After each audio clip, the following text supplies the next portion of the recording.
In this module, we're going to look at the types of physical activity, types of fitness, and how to assess them.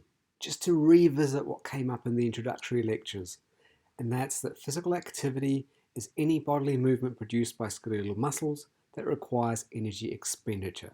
This is the World Health Organization definition.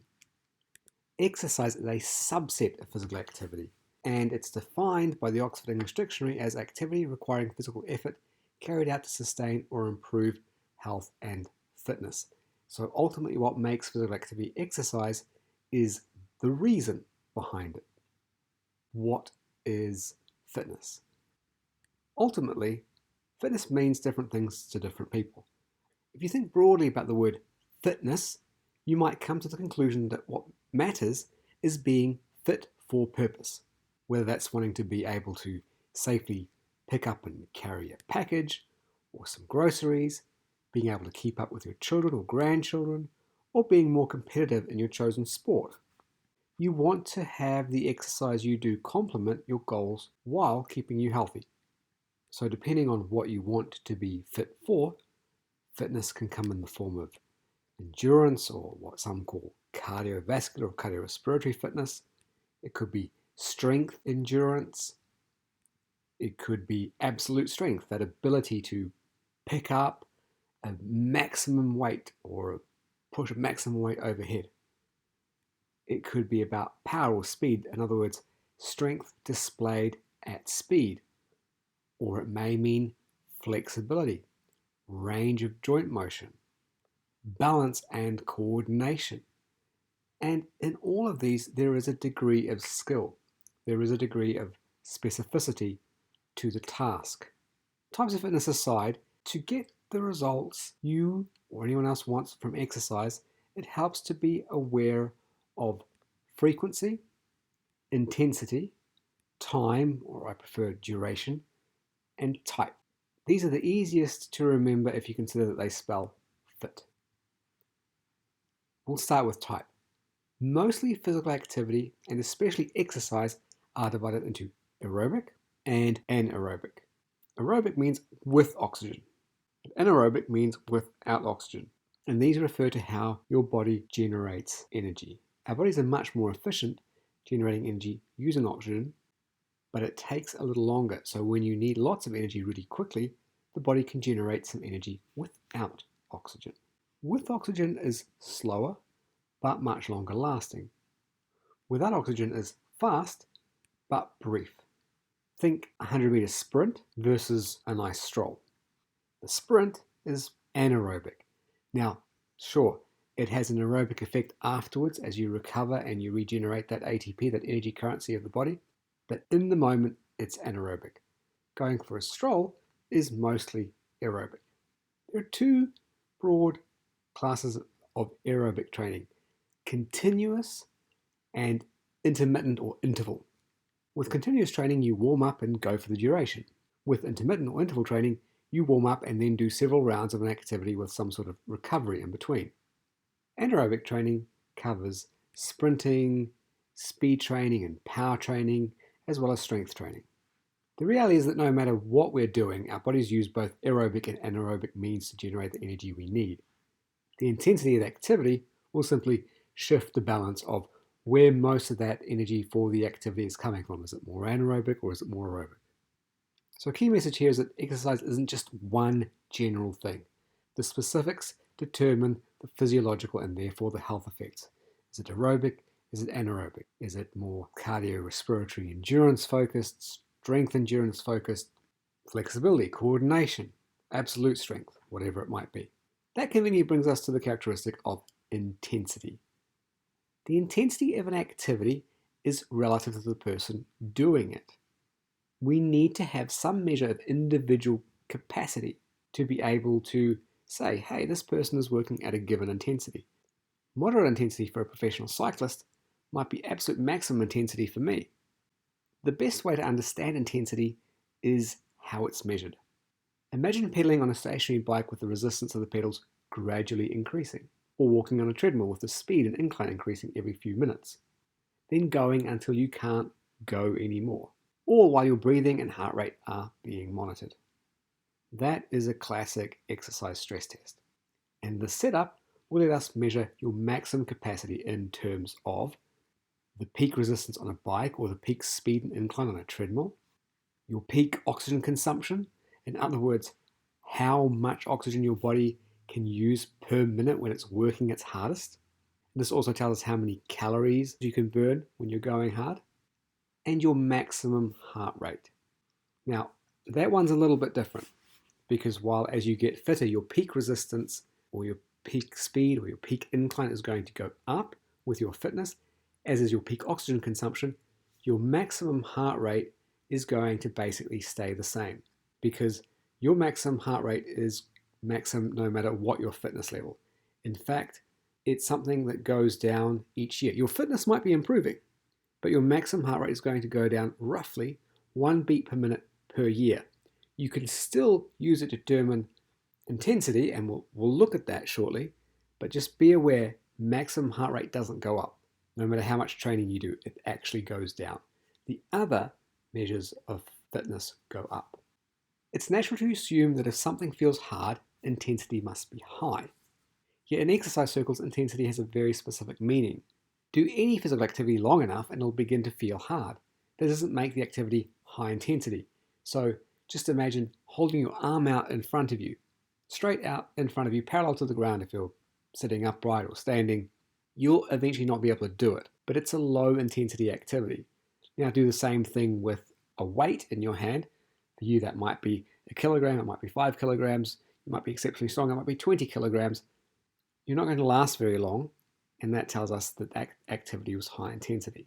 So anything you can do for a long time is by its nature low intensity, even if it starts to feel really hard towards the end. 3 simple things to remember about the formal meaning of intensity is that as intensity goes up, the length of time you're able to maintain that intensity goes down. And as intensity goes up, so does the length of time you'll need to recover. And thirdly, intensity is relative to your capacity to do something, not someone else's or some absolute standard. It's entirely relative. So how do we measure it? Now that we have this information, we can come up with exercises that works you at a given percentage of your peak or your maximum. It isn't practical to be hooked up to masks and monitors every time you exercise, so more practical options are to set the resistance or the speed to a given percentage of your current peak. So work out what your 100% is and then work back from that. The problem with this is that as your aerobic fitness improves, you'll be able to pedal against more resistance or run faster or row faster or whatever it might be at a given intensity because your maximum has gone up. A better way is to use a heart rate monitor and set a heart rate target, say 75% of your maximum heart rate. Because we know, I've just told you, maximum heart rate doesn't change.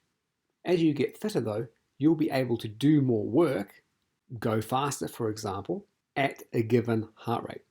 Although you'll find many ways of calculating your maximum heart rate, please be aware these are all just estimates and can be quite far off in individuals. And doing a test, as I just described, is the only way to get an accurate maximum heart rate.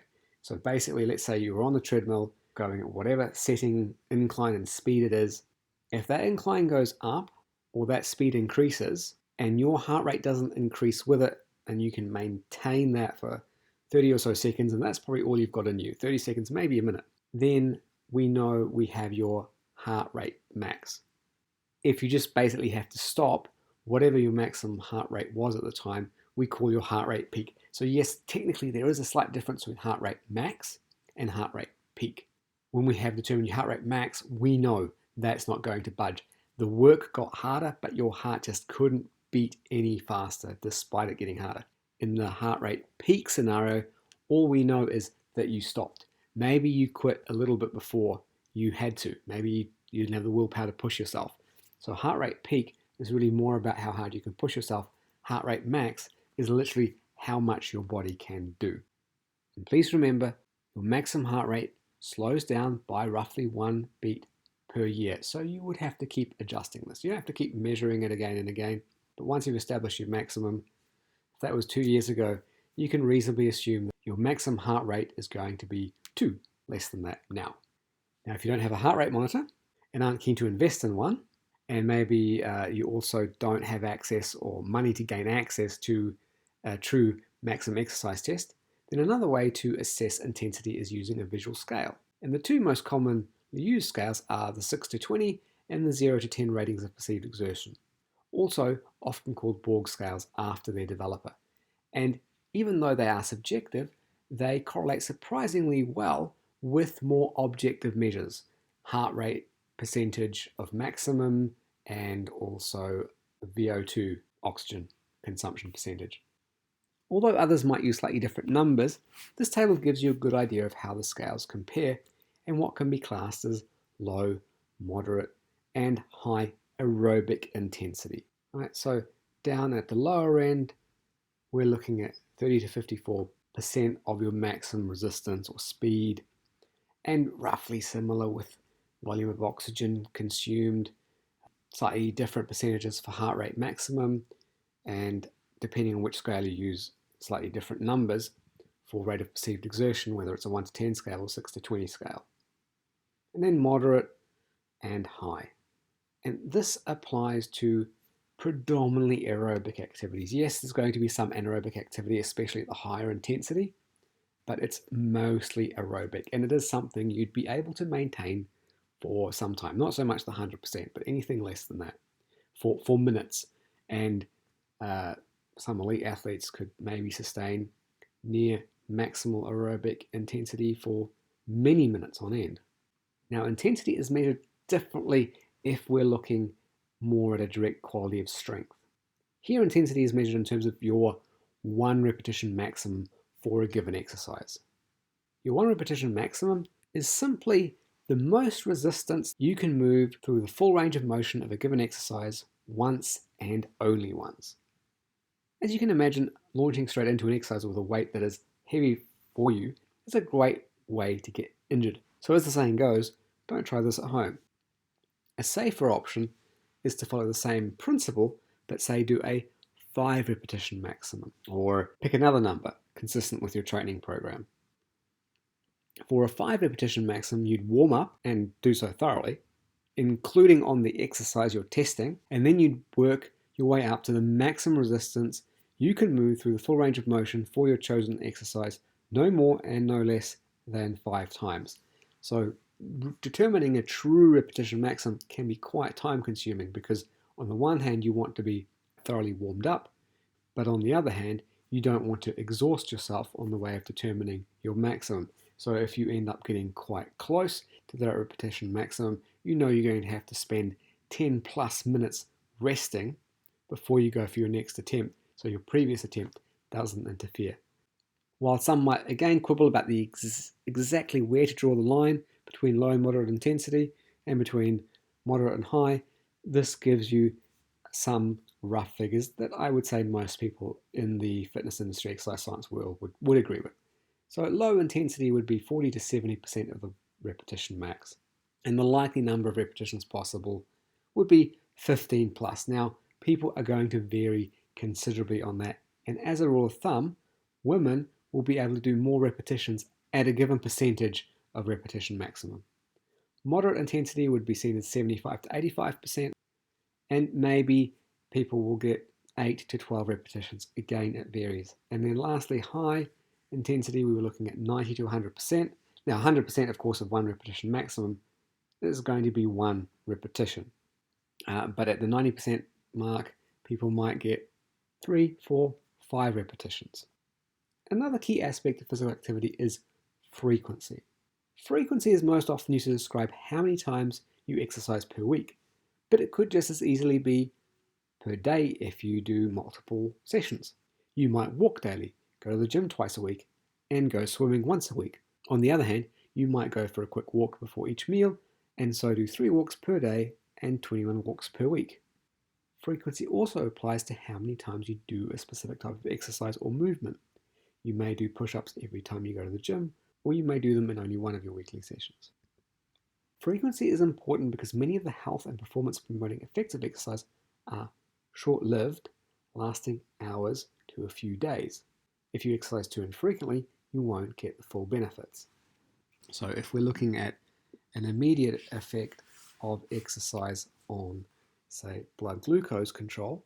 If you think back, I described that forceful muscular contraction increases the insulin-independent uptake of glucose into the muscle. So the uptake that would happen with or without insulin, purely because of the forceful muscle contraction. That only lasts for roughly minutes after exercise, so it's mostly active during exercise. On the other hand, insulin sensitizing, so insulin dependent glucose uptake, that is promoted for some time after exercise. We're talking potentially some hours. Now, I'm not talking about the long-term effects of changing body composition, all that. I just mean specifically of exercise. There, of course, are other stimuli, like is this building strength? And that's going to require some recovery. We'll stick with frequency for a moment. You can see this graph. We need some recovery in which our body can heal and undergo what's called supercompensation. So the whole idea is that we get better as we go. We challenge the limits of our body, and it in turn responds to that stress, and it is a stressor, by improving whatever quality of fitness we've challenged. And it will do so if we give it enough recovery time, but not too much. Frequency is key to learning skills. For example, how to correctly perform a certain movement or an exercise. So whenever you take something new on, do it frequently, do it often. Frequency is also key to rehabilitation. Every time you do your rehab exercises, you're not only teaching yourself the movement, but you're also getting blood and nutrients to the injured area to help it heal. Finally, if you're just slowly getting your fitness back, doing a little often may be much more manageable than doing a lot in one go infrequently. Lastly, there is also time, which I tend to refer to as duration, but time works nicely to give us the acronym FIT.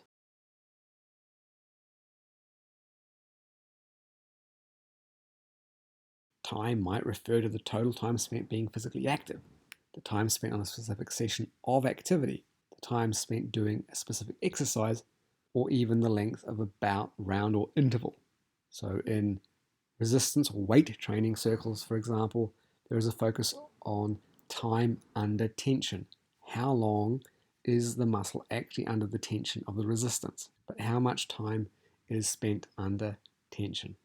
Collectively, frequency, intensity, time, and type of physical activity determine the likely benefits and potential harms. Frequency, intensity, time, and type also collectively determine the dose of exercise, which we'll just briefly look at here. Just as medications have a dose, so does exercise. But in the case of exercise, defining the dose is anything but straightforward. Because exercise dose comes from the combination of the frequency, the intensity, the time, and the type, and a few related factors you see here, like the concept of density, how much work is being done in a given set of time.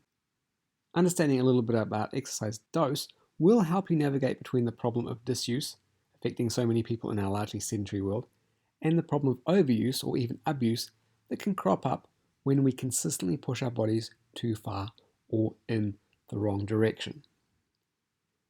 Keep this graph in mind. So while physical performance and health tend to track quite well when we're getting someone who starts off near the bottom, they've been quite sedentary, they may be getting back into it, but for peak physical performance for a specific sport, often health gets at least a little bit compromised.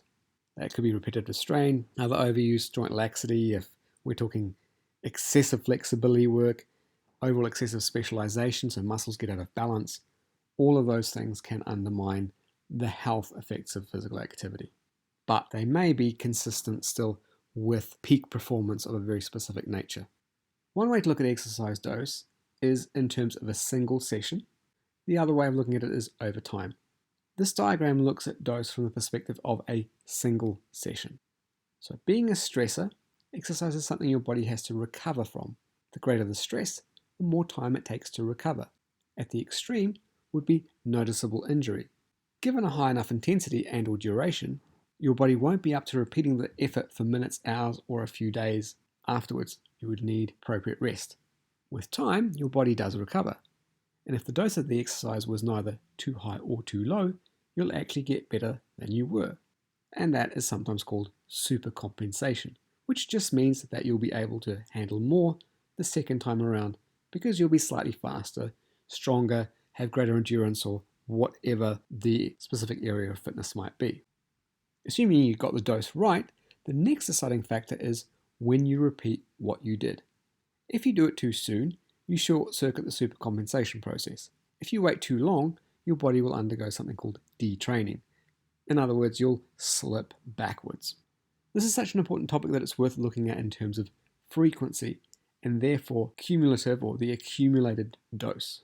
When the dose of the individual exercise sessions and their frequency is well matched to your ability to recover, you can expect regular progress as shown here. Now, there might be times when you need to manipulate this. Having, let's say, 1 day between sessions might work very well when the rest of the stresses in your life are low, but it might not work so well if there are other stresses undermining your recovery. And in fact, you might even be able to go more frequent if suddenly you get a reduction in stresses. Maybe you improve your sleep, you improve your nutrition. So this is not always going to be the same, but the principle is always in place. Now, when each bout of exercise is well matched to your ability to recover, but you exercise too infrequently, then detraining will rob you of much or all of your potential gains. You can have a 2 steps forward, 1 step back approach, but this is basically a 2 steps forward, 2 steps back. It would be great if we could get away with exercising every few weeks and still improve, but our body is a little bit short-sighted for this. Building fitness takes resources, and when our bodies get the impression we don't need the added fitness, we don't need that muscle mass or those mitochondria or whatever it might be, then it puts its resources into other survival tactics, such as accumulating fat in case of a famine. An extreme but common example of detraining is the loss of muscle and strength that happens while wearing a cast or otherwise being immobile. One example I mentioned in relation to, I think it was calcium, but certainly bone formation, was that we need weight bearing to keep our bones strong, and in a low gravity environment or with extensive bed rest, or in these examples, casts, the bone actually starts getting weaker. Not just muscle, also bone.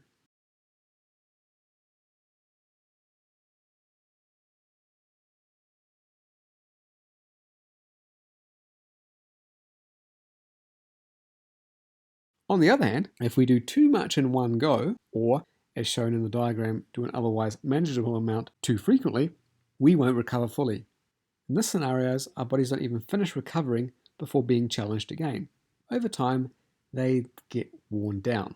Those of us not obsessed with exercise are less likely to do a modest amount too often, and much more likely to start out by doing too much all at once. Building up dose as our ability to recover improves gets around this problem. There is an added layer of complexity, though, best explained by a key principle known as specific adaptations to imposed demands. Volumes can and have been written about this principle, but it basically says that you get good at what you practice. Your body specifically adapts in ways that make it better at dealing with the stress you expose it to or you are exposed to, provided that the stress isn't too much or too little. If you are training for a specific sport, think about what qualities that sport demands and pick your exercise accordingly, or better yet, get the help of a competent strength and conditioning coach to do so. If your goal, on the other hand, is simply to build or maintain your health, then do some strength training and some endurance training and mix it all up. You can even do your strength training in a way that builds some endurance. Now, it does pay to recognize that different types of exercise can compete for limited resources. For example, doing endurance training before strength training tends to reduce the effect of the strength training. That's less true the other way around. You can think of this as exercise interference. Nonetheless, as basically the CrossFit Games, for example, have clearly shown us, it is possible to build a phenomenal amount of fitness in a whole range of areas. If you don't know what I mean, I encourage you to just Google CrossFit Games and have a look at what some of these athletes do, from running marathon distances to heavy weightlifting. But for most of us mortals, it pays to realize that while we certainly should be addressing all areas of fitness to some extent, we are probably better off if we make a decision about what we'd like to work on most at the moment. Focus on that, let's say, building maximum strength and pulling back a bit on those other types of exercise, keeping them in our program, but just limiting them in favor of focusing on whatever quality we're most interested in improving at the time. I will say that this is less an issue if you're trying to improve balance or flexibility or coordination, as you can reasonably expect to stay strong or get strong and have great balance. Here it's just a case of getting the right elements into your training program to achieve that outcome. But aerobic endurance and absolute strength, they do interfere with each other. So back to dose. The right dose of exercise depends on your exercise tolerance. That's your unique ability to recover after challenging your body by doing something it isn't used to. Acknowledging this is in no way an excuse for an inactive lifestyle, as being sedentary makes us less tolerant to exercise directly by creating an inadequate exercise dose and by increasing the risk of disease that make us less likely to exercise. Building up exercise tolerance requires doing exercise. Consider that time and again studies find that even very exercise intolerant people, for example, those undergoing chemotherapy for cancer, or people having dialysis treatment for kidney disease, or recent victims of heart attack or stroke, those about to undergo life-saving organ transplants, and people with chronic fatigue, all benefit from appropriate physical activity and exercise. And the emphasis here is on appropriate. It must be within their ability to recover, given all the other things their bodies are having to deal with. Your own exercise tolerance, anyone's exercise tolerance, will vary day to day depending on factors such as previous exercise. In other words, what did you do the day before and maybe the day before that? How well you slept, whether you're ill, any medication you may be taking, and if you're a woman, where you are in your menstrual cycle, or if you're going through menopause, where you are at that point. Less obvious factors that will influence your exercise tolerance are stresses you may not think of as physical, such as stress at work or at home, stress from a less than optimal diet. Your medication may also reduce your tolerance to exercise. Then again, if you build your exercise up slowly, you may in time need less or no medication. So in a way, it goes both ways. To see if you or a client's exercise dose is matching their tolerance, go through this algorithm. Progress is seldom nice and steady, but it tends to be faster and steadier in the first few weeks to months of starting some form of regular program. If the algorithm suggests that you reduce your exercise dose, think about whether your recovery habits are matching your exercise habits. Are you getting good regular sleep, or at least trying to? Is your diet supporting you? Given that exercise can both reduce and add stress to your life, have your stress levels recently increased? If you genuinely think that nothing else is getting in the way of your recovery, or you can see that it is but feel unable to change that for now, think about frequency, intensity, time and type. If nothing adequately explains a worsening in your exercise performance, and easing off or even having a few days rest doesn't address the problem, best to seek medical advice. If you're simply not making progress, but also not getting worse, perhaps seek out the help of an exercise professional. But do keep in mind, progress is seldom linear. Sometimes you don't progress for weeks on end and then suddenly make a big leap. The problem is more if you start going backwards, or if you feel really run down and fatigued and have to force yourself to exercise. It's normal if you're very sedentary and you're starting up exercise that you don't have a great motivation to do so. But if you've been doing it for many weeks and months and suddenly lose motivation or interest in it, that's probably an indication something's wrong, because whether you love it or not, it should have become a habit by then, and habits tend to be much easier. So if the motivation goes, think carefully about what's going on in life. And if you can't figure it out, seek a medical professional to help you. As you'll have noticed from the algorithm and discussion of exercise dose, while you naturally don't want to overdo it, you also don't want to underdo it. The healthy response to physical activity is to get better at what you're doing. That may mean getting faster, stronger, or being able to go further, or otherwise do more in some way, or do it better. Even if your main motivation is improved health, or just fat reduction, you still need to improve your performance in order to reach your goals, at least to a point. A lot of people make good progress with exercise in the first few weeks or even months, so they keep doing what worked initially, but eventually it stops working. Assuming exercise tolerance hasn't taken a nosedive, a lack of progress means something has to change to increase the challenge enough for your body to respond by stepping up. And I said just above, maybe your goal is to just get some fat reduction. First of all, I'd like to say that while exercise can certainly be a part of that, diet is a much bigger part. exercise can have numerous health benefits. However, weight reduction for the majority of people is actually low on the list of benefits. Diet is going to do far more there. The other thing I will say, if it is primarily your goal to use up a lot of energy and use exercise to help you create an energy deficit, thereby driving weight reduction, body fat reduction specifically, then change up what you do on a reasonably regular basis. Not so much in any strength training that you do. More muscle is definitely better. But in any aerobic activity, the last thing you want is your body to get efficient at it. Keep changing it. Some time on the treadmill, some time on the bike, or better yet, get outdoors and do it, and then change to a rower or get out on the water in a canoe or a kayak. Keep changing it up. Keep doing activities that your body hasn't yet learnt to be efficient at. Because efficiency basically means fewer calories expended for the same effort. Before I end, I did also want to acknowledge that people's exercise tolerance obviously varies, but so does their response.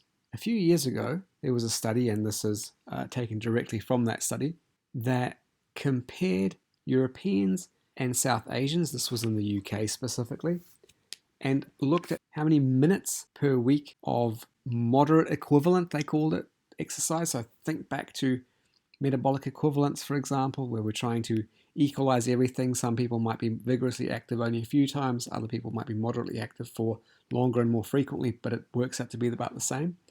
Well, to get the same health benefits that Europeans got from 150 minutes per week of exercise, South Asians needed to do 230 or 232 minutes of exercise. So there are ethnic differences.